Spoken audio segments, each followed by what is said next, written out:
What is good, YouTube family? It's your boy Roshad, back again. Another video. I'm gonna be reviewing Squid Game, big show on Netflix. This show like blew up out of nowhere. I keep telling people that it's really just similar to like the type of stories that they have in animes and whatnot. It's just that I guess anime still isn't like totally mainstream all the way yet, besides stuff like Dragon Ball Z and maybe Naruto, debatably. But that's really what this reminds me of. Like, this show was really good. It's just like a live action version of something you would traditionally see in like an anime. You know, something that's kind of science fiction-y, but still believable enough to where it can be played out in like a real life setting. So that's how you got Squid Game. At least that's how I see it. So the first thing I noticed when I watched the show is like the character, like very, very character driven, like centered around like the main characters like Sangoon.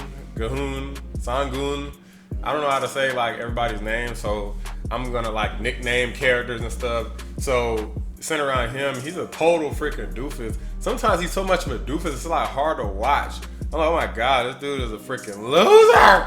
Like, he was horrible in terms of like just being like losing all his money, and he's not taking care of his kid, and I mean his like wife leaves him for like a more successful guy. Or I mean, I don't even like, no cap, I can't even blame her, because he was like a big time loser toward the beginning, man. I don't know, it was hard to watch him, but he's like good at heart. He just seemed like he just didn't know what the heck he was doing to navigate his way through life. It was really hard to watch. And then he had a friend who was like the rich guy, I guess. You know, or he was supposedly like really successful, but it turns out he had made some mistakes along the way, and he kind of was like faking it and stuff like that. They ended up getting caught up in this big game called the Squid Games, where they put their life essentially on the line to win a crap ton of money. Inadvertently, like they don't know at first that they're gonna be putting their life on the line. It's like they get tricked into doing it. Later on, they have an option to quit, and they inevitably choose not to quit. So this is gonna have like some spoilers. Basically, at this point, if you're watching this video, you probably shouldn't be watching this video. Like, just know that the show is pretty good. I'm gonna give my rating later on. So if you're like, well, I don't know, is it really that good? It's like, well, okay, don't be those guys like, man, I don't even think the show's that good.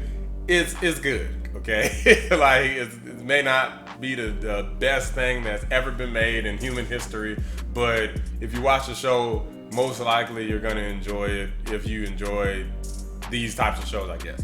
Anyway, so yeah, there's like a lot of different characters in this. Like, they start off with like 456 contestants, and they all go through the game.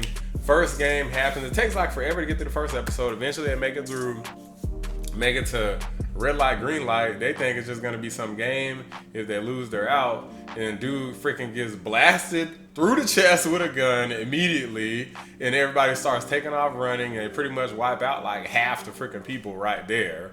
I think it was a little bit less than half. Maybe I think it said it was like 80 or something. Like, I can't remember, but they wipe out a lot of people because they all just take off running because they didn't realize that there's gonna be killing niggas in this game. So it turns into this big mess, and there's like a couple like mainline characters, like a bully type character. He's like the big strong character. These are like Koreans basically. It's like a big strong bully character, and then there's like this one female character, and I can't remember their names again, but she's like absolutely ridiculous the entire time. I watched it in dub gang for life, so the dub was good, but yeah, this character was freaking absurd, always saying the most outlandish and ridiculous stuff. That's one of the things I liked about the fact that this was Korean written, is because it's different than like what you would generally see in like today's like modern like American writing. I feel like they would have never did some of these things. Like, I feel like they would have like woked it up. Something would have been wrong with it, in my opinion. I like the way that this was really written, where it doesn't matter like male or female, they all crazy, they all in this crazy scenario. Like some of the women were very like violent and crazy and ruthless and smart. Some of the guys were like that. You know, it's just all across the board. You know, it's nothing about nobody being empowered or depowered. It's pretty much just like a classism thing. Like you get into the games and you're pretty much their bitch at that point. So like if you agree to it, then you stuck with it. And everybody wanted to go so desperately just so they can like, I guess, win the money. They didn't care about what happened to them. They pretty much find people that's like down on their luck and stuff like that. Like it's like they basically, I don't know, it feels very predatory. So essentially they like find people that are down on their luck and they trick them into going into this game saying, hey, you could win a bunch of money. It's like, you know, somebody goes to a freaking casino. This is just an example. I'm just saying it doesn't actually happen. I'm just giving you an example. Like let's say you go to a casino, you lose all your money, you're getting eviction notices, so on and so forth.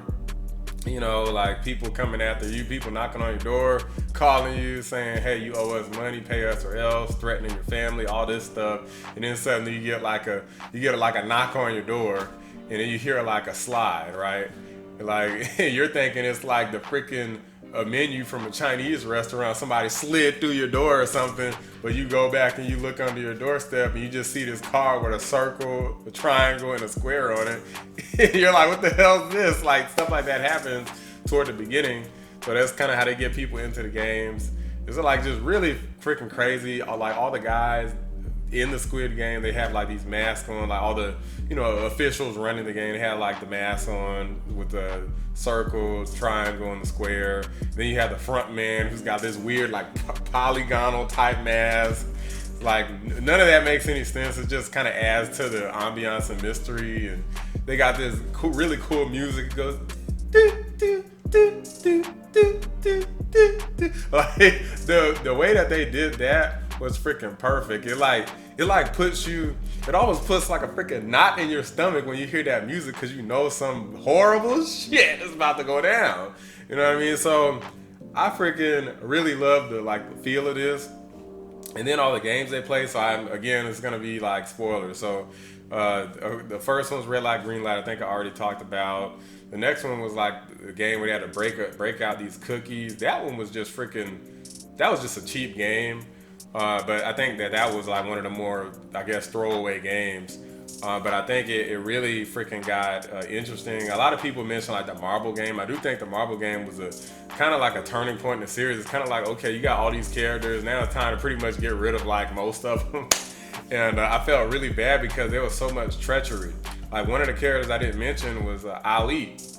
And Ali, he has this story arc where he's like missing some fingers and then he like kind of gets revenge on one of the guys who like steals his money because he like pushes him inadvertently kind of into a machine, and then the guy who's stealing his money, he loses his finger. This is like outside of the game, so I kind of felt good about that. Well, at least the other guy, at least Ali got some revenge, but the way that his story ends with freaking Sang Woo.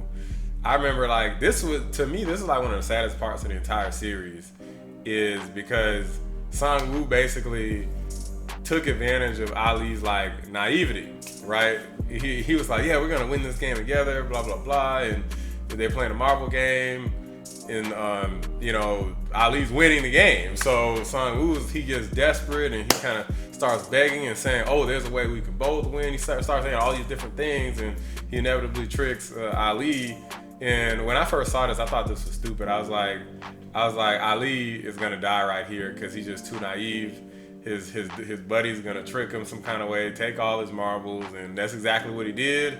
He didn't even have the courtesy to look him in the eye. He just straight up left. Like he didn't want to see the aftermath, but he knew what he caused. I was like, to me, he's worse than the main villain, like the one asshole dude. Because at least he doesn't pretend like he's like a good guy, you know what I'm saying? Like the asshole always let it be known, hey, I'm an ass, right? But freaking Sang Woo pretended like he was this great guy and, you know, yeah, we're gonna win this together, you know, like, he's like, yeah, you don't want them to do that to me. They're gonna shoot me in cold blood, ruthlessly, and, you know, and then he tricks his boy Ali to get shot in cold blood ruthlessly. Much more ruthlessly, because Ali had already won the game fair and square. You know what I'm saying? So that was freaking crazy. There was a lot of like crazy moments here. They even had like this police officer, like a lot of like little subplots in it. So it's a decent amount of complexity. A police officer kind of breaks into the facility. It's kind of stupid that he kind of goes like by himself and all this stuff, but he does. And he doesn't have any surefire way to make sure that he gets a signal back. So inevitably, we don't really find out whether or not any of the stuff that he sends back, any of the evidence he sends back makes it to the police. But it's presumed that it didn't. They even kind of show you that on his first attempt, it doesn't go. Front man ends up being his brother. Like, I mean, I kind of saw that. They were like definitely foreshadowing a lot of stuff. And due to the nature of foreshadowing being a common plot device, that you can pretty much see a lot of things coming. Like even the old man, like the old man, he's like one of the goofiest characters. He's number one. And the thing about him the thing about it, to me, it was just too obvious that he was like an important character. Like even when they played the marble game later on, like he pretends like he's like losing his mind, and then he helps Sang-goon, like the main character, like survive basically. And when I saw this, I was like, no, he's helping him, because Sang-goon is like clearly losing the game, and then the old man starts pretending like he's seen out. He's like, what did I pick again? Like, what did I guess? Was it 2 or was it even? And Sang-goon's like, no, it was odd. Like he kind of plays along with it, but Sang-goon doesn't. He just doesn't know what's going on. I'm like, no, something definitely fishy is going on with this old man. And they even show like after the old man ended up basically throwing the game, like they were pretending like they was gonna kill him. They took the little gun or whatever, but then the camera like panned away so you couldn't see it. And I was like, well, obviously he's not dead. Like I could spot stuff like that like a mile away. That's one thing I always know. If they don't show it, then the character just didn't die. Same thing, the police officer, right? So they left that in the air. Like at the end, his brother confronts him, the front man. Brother, he confronts him and he shoots him, but he shoots him like in the shoulder.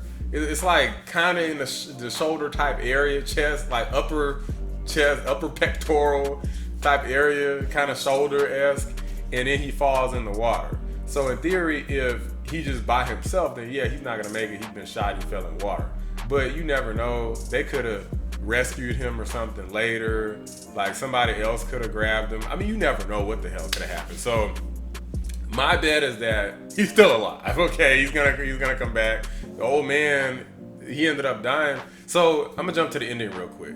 The ending, basically they find out that it's like all these rich dudes, and they all appear to be like these rich white dudes who I guess are just doing it for fun. I'm a little disappointed by that being the thing, because I feel like that's just so, to me that's pretty generic. Like, oh, rich people, don't care about human lives again, and they just use them, treat people as animals. I mean, that's the classic story.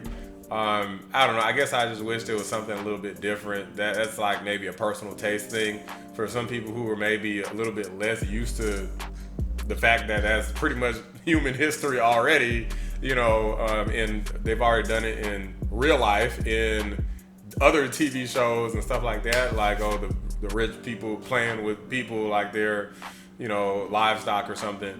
I mean, that's been done quite a few times. So I was just looking for something a little bit different, or hoping for something a little different. So for me, a little disappointed to see that.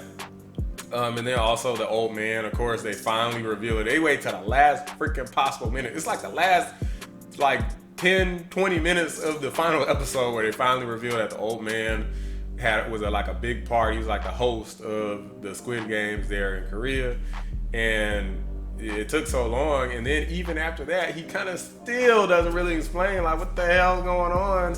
And like it sounds like there's other Squid Games in other parts of the world, and or at least other types of games. Like they're called Squid Games in Korea, but maybe other parts of the world are called something else. I don't know. Anyway, I don't know. It's kind of a lot of stuff. I know a lot of people talk about the marble one, but my personal favorite one was the one with the glass. To me, the glass was the most tense one, where I didn't really know what was going to happen with that. Like it just went totally freaking bonkers. They finally took out the bully dude and his crazy, freakily ex-girlfriend, like his ex lay down, his little cut buddy or whatever. Like she finally got his ass. She said she was gonna kill him, and then she just took and she Yamcha'd his ass. She like took it, DDT, DDT that man to death. That shit was hilarious, yo. I couldn't believe that they let that go down like that. Like, but they finally got him on that glass bullshit. I know when I saw that they was gonna have to cross a bridge, I freaking knew it was gonna be some bullshit. Cause it just looked like it was gonna. Well, all of the games have been stupid, and that's why I said like if it was me, I would have picked like something close to last, not the very last person, but something close to last. But I probably wouldn't have made it because unless you're like the last guy, you're just not in that particular game. You're just at a disadvantage in that particular game. But that you remember that dude, if for anybody who saw, there was one guy who said, yeah, I want to go first. I feel like I've always been letting people lead the charge.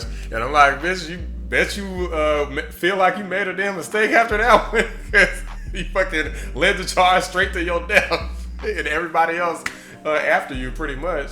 That was just some of these little subplots that they came up with, and some of the people's personal decisions were just total idiocy. And I'm not gonna go into like every single thing that they covered in the show because, I mean, it's 9 episodes, like an hour long. I will say one of the characters I didn't really like. It was, again, this is in a Marvel episode. There's like another girl. So there's like a main girl in the story, and there's like another girl who's introduced like somewhere around like halfway or something. And the second one, she's just like an annoying character. And to be honest with you, I was kind of glad when she died. They spent a lot of time in the Marvel episode with her just bantering on and on. I was like, why is this episode so slow? Like it picked up a lot before that, but she just was talking so damn much. I was like, please just go ahead and kill her. I don't care what she has to say. But everybody else was solid. But damn, man, ain't nobody make it except for Sang-Goon. And he pretty much lost his mind. His mom died. I was like, dang, this man can't catch a break. He got his money, but he didn't have nothing else, I guess, but his daughter. But his daughter was like in America, and he couldn't settle for the fact that the Squid Games, all that happened. So I get it. You know, he feels like he has to like almost get revenge or like stop these people. So they kind of ended it there. You know, season 1, from my understanding, that's the end of the original writer's story. So he didn't like write a follow-up to it. So that's it. Or as of right now, that's it. So the writer, he's still around, like, you know, and he's doing like other stuff. But I mean, who the hell knows what's gonna happen with it? I'm pretty sure that even if the original writer doesn't write it, they're gonna try to like continue this story. But you know how that is. If the original writer doesn't do it, probably gonna be trash after this, and people are gonna say they ruined it and all this stuff, and it'll probably be true. So, because they'll probably, especially if it's American written, they'll just woke it up. They'll screw something up. Like it'll be some political nonsense in it. They'll screw it up. Hopefully that doesn't happen, and maybe the original writer can get back to it. Because I would like to see something a little bit more satisfying, where maybe they eventually take down the Squid Games or something. They didn't even take down this operation here in Korea. You know what I mean? So I'm like, damn, like they got operations all over the world. I just wish that more would have happened. You know, I'm glad Sang-Goon ended up living. It was real sad. I almost got brought to tears when Sang-Woo, 2 times, when Ali was looking for Sang-Woo, he was like, Sang-Woo, Sang-Woo. He looking everywhere, and then he saw the rocks in his bag. He just had like tears in his eyes. He just like was in disbelief. He was like, did he really like betray me like that? Like, you damn right he did, and you was dumb. That was stupid for him to do that. But then at the very end, when Sang-Goon, the main character, he was crying and shit for his friend Sang-Woo. Like he was like screaming, ah! Like he was like, it's always hard to watch certain people cry like that, because you know that's like real pain. You know what I'm saying? Not the whole crocodile tears, the fake tears. It felt real. Like it felt like serious, actual pain. You get somebody to that breaking point for them to just be hollering like that. Like it was tough to watch, even if it was just a show. Like, so that almost brought me to tears. It was a good show. 9 out of 10. Awesome show. Some slow moments, kind of dissatisfactory ending to me, but overall, I definitely enjoyed the show. Hope they make more. Hope the writer comes back. And I hope y'all enjoyed it as well. And hope you enjoyed this review. If you did, give the video a like, subscribe to the channel, and hit the notification bell so you'll get notified when I create new videos. I make a lot of them, so I mean, you pretty much make a new video like almost every day, sometimes every single day. It just depends on what's going on in Roshad's life at the time. So anyway, y'all, hope y'all enjoyed. I'll catch y'all next time. Peace.